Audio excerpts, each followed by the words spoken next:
নমস্কার, healthy smile tips পরিবারে সবাইকে স্বাগত। আজ আমি যে বিষয়টি নিয়ে আপনাদের সামনে উপস্থিত হয়েছি তা হলো মাদার্স ডে। এই মাদার্স ডে পালিত হয় প্রতি বছর মে মাসের দ্বিতীয় সপ্তাহের রবিবার দিন, অর্থাৎ 2024 সালে 12ই মে মাদার্স ডে পালিত হচ্ছে সারা বিশ্ব জুড়ে। এই দিনটিকে মাদের উদ্দেশ্যে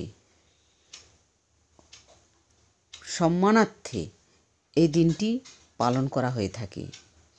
এই দিনে সন্তানরা তাদের মায়ের সঙ্গে সময় কাটায়, মাকে উপহার দিয়ে থাকে এবং মায়ের সঙ্গে আনন্দে কাটায়। আমার কথা হচ্ছে, এই মাদার্স ডে শুধু একটা দিন নয়, প্রতিদিনই যেন মায়ের সঙ্গে সন্তানের সম্পর্ক সবসময় সুসম্পর্ক থাকে এবং সম্পর্ক যেন সুদৃঢ় থাকে। একটা পরিবারে যদি মা না থাকে, সেই মায়ের সন্তান হয়ে যায় অনাথ। কারণ বাবার পক্ষে সম্ভব হয় না মায়ের মতো স্নেহ ভালোবাসা দিয়ে সন্তানকে মানুষ করে তোলা। অবশ্য তার মধ্যেও ব্যতিক্রম আছে, কিছু কিছু বাবারাও সন্তানকে খুব সুন্দরভাবে মানুষ করেন। মা না থাকলে একটা ঘর হয়ে যায় শূন্য। মায়ের ভালোবাসার সঙ্গে কারোর তুলনা করা চলে না। যে জায়গায় ঈশ্বর পৌঁছাতে পারে না, সেখানে মাকে পাঠানো হয়। ঈশ্বর মাকে পাঠান সেখানে। সন্তানের উন্নতির পিছনে সব বড় রকম হাত থাকে মায়ের। সন্তানকে মানুষ করে তুলে মায়ের অবদান তুলনা করা যায় না। মাই হলো সন্তানের একমাত্র প্রথম গুরু, যার কাছ থেকে সে প্রথম শিক্ষা গ্রহণ করে। সেই মাই দেশের জন্য দেশের ভবিষ্যৎ গড়ে তোলে সুসন্তানের মাধ্যমে। মাকে একজন সৈনিকের সঙ্গে তুলনা করা হয়। সৈনিক যেমন একটা দেশকে রক্ষার জন্য তার নিজের জীবন পর্যন্ত বিসর্জন করতে পারে, সেইভাবে একজন মা তার সন্তানকে রক্ষার জন্য সে তার সারা জীবন দিতে পারে বা নিজের জীবনকেও উৎসর্গ করতে পারে। সন্তানের মঙ্গল কেবলমাত্র চায় বাবা মা ছাড়া সাধারণত কেউ চায় না সেই সন্তানের মঙ্গল হোক। কিন্তু যারা মঙ্গল চায়, তারা মঙ্গল চাইলেও তারা চায় না তাদের থেকে আপনি উপরে উঠে যান, আপনার উন্নতি এমন হোক যাতে তাদের থেকে আপনি উপরে উঠে গেছেন, তারা কখনোই চায় না। কিন্তু একমাত্র মা বাবাই চায় তার সন্তান যেন তাদের থেকেও বেশি উন্নতি করতে পারে। মা অনেক কষ্টে এবং যত্নে সন্তানকে বড় করে তোলে। সেই মাকে কোনোদিন সন্তানদের ভোলা ঠিক নয়।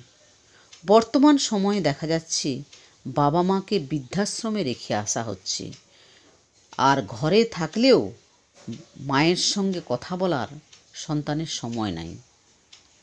মা যদি একটা কথা দুবার বলে তাহলে সন্তান বিরক্ত হচ্ছে। কিন্তু এ কথাটাও কি ভেবে দেখেছেন যে যখন আমরা ছোট ছিলাম তখন মা একটা কথা শেখানোর জন্য 50 বার বলেছে, কিন্তু কোনো বার বিরক্তি প্রকাশ করেনি, প্রত্যেকবারই উৎসাহ দিয়ে গেছে। মা বাবা কখনো চায় না টাকা পয়সা গয়নাগাটি, তারা চায় তাদের সন্তানের উন্নতি হোক, তার সন্তান একটু সময় দিক তাদের জন্য একটু সময় এসে যেন তাদের সঙ্গে কথা বলে, এইটুকুই তাদের ইচ্ছে। কিন্তু সন্তানরা মা বাবাকে বোঝা ভেবে তাদেরকে কোথাও রেখে আসছে বা যত্ন করছে না। কিন্তু আমরা যখন ছোট ছিলাম তখন কি আমাদের বাবা মা আমাদেরকে বোঝা ভেবেছে? তখন তো আমরা অসহায় ছিলাম, আমাদের হাত পা চলতো না, মুখে কথা বলতে পারতাম না, খেতে পারতাম না। তা সত্ত্বেও তারা যত্ন সহকারে আমাদেরকে বড় করে তুলেছে। আমাদের কিসে উন্নতি হয় সেটাই দেখেছে। আমাদের জন্য যত রকমের সাহায্য দরকার সব রকম তারা দিয়েছে। আজ তারা বৃদ্ধ হয়ে গেছে, তাই তাদেরকে আমরা জীবন থেকে সরিয়ে দেব, তা কখনো করা ঠিক নয়। আজ বৃদ্ধ বাবা মাকে অসহায় করে সন্তানরা দূরে চলে যাচ্ছে। তাই সন্তানদের কাছে আমার অনুরোধ, মাকে বা বাবাকে কখনো বোঝা ভাববেন না, তাদেরকে একটু সময় দিন, একটু সেবা করুন। মায়ের কখনো দোষ দেখতে যাবেন না। শ্রী শ্রী ঠাকুর অনুকূলচন্দ্র বলেছেন, মায়ের কখনো দোষ হয় না। তুমি যে আজ এই পৃথিবীতে বেঁচে আছো কেবলমাত্র তোমার মা বাবার জন্যই। আর মাকে কখনো অবলা, অশিক্ষিত নারী ভাববেন না, কারণ তাঁর মধ্যেই আছে অসীম শক্তি, আর সেই অসীম শক্তি থেকেই তোমার সৃষ্টি। মা তার জীবনের সমস্ত কিছু দিয়ে তোমাকে গড়ে তুলেছে। আজ সেই মাকে অসহায় ভাববেন না, তাকে অসহায় করে দিয়ে চলে যাবেন না। জ্যোতিষশাস্ত্র মতে বলে, মায়ের সঙ্গে যদি সন্তানের সম্পর্ক ভালো না থাকে তাহলে সেই সন্তান কোনো দিন সুখী হতে পারে না। তাদের জীবনে আর্থিক কষ্ট এবং মানসিক কষ্ট লেগেই থাকে।